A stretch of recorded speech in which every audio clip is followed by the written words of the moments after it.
Welcome to the Subject-Verb Agreement Grammar Mini Lesson. So there are a few rules that we're going to go over throughout this Google presentation. Rule number 1, a verb agrees with its subject number. So this may seem kind of obvious, but singular verbs have singular subjects, such as the car stays in the garage. Our subject here is car, and our verb is stays. So we have the singular verb and the singular subject. Plural verbs have plural subjects. The flowers smell great. So the flowers is plural, and smell is the plural version of the verb.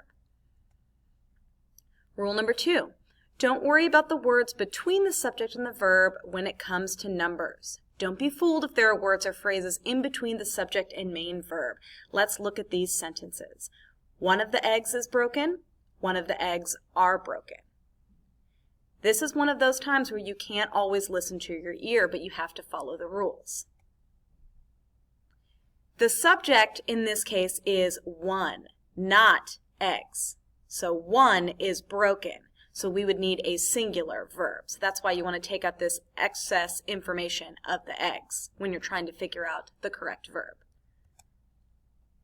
So let's take a moment to practice. What is the correct verb for each sentence? So I'd like you to pause the video and write down the correct verbs for each of these sentences.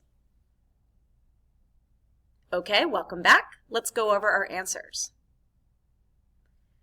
Number 1, your friend talks too much, singular, with a singular verb. The women in the pool swim well. Plural subject, plural verb. The weather on the coast appears to be good this weekend.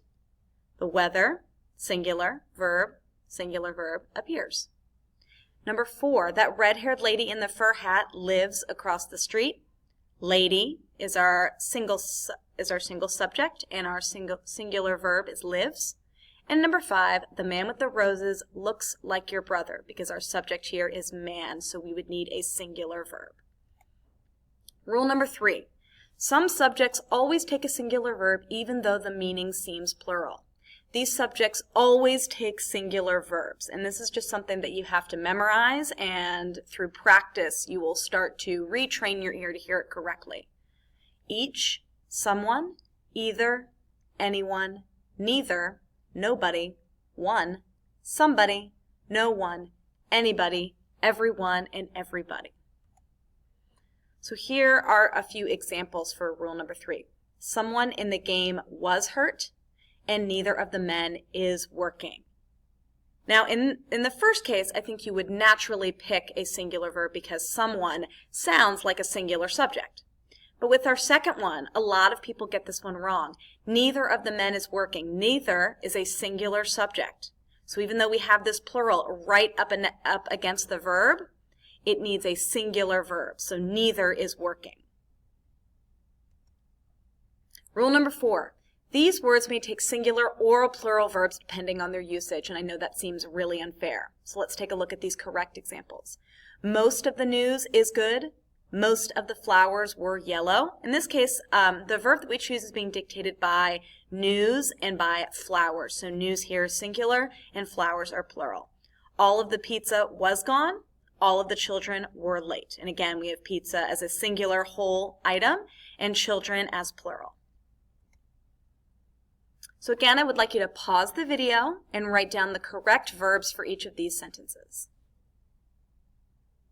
Okay, welcome back. Let's go ahead and check our answers.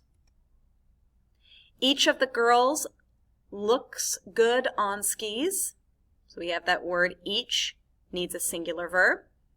Everybody was asked to remain quiet. Neither of the men is here yet. Again, neither treated as singular. Is each of the girls ready to leave? In this case, we have each as singular. So even though that sentence sounds really weird, we also need a singular verb. Several of the sheep are sick. Thank you for watching this subject-verb agreement grammar mini lesson. And now you should go on and play some of the practice games. Thanks for watching.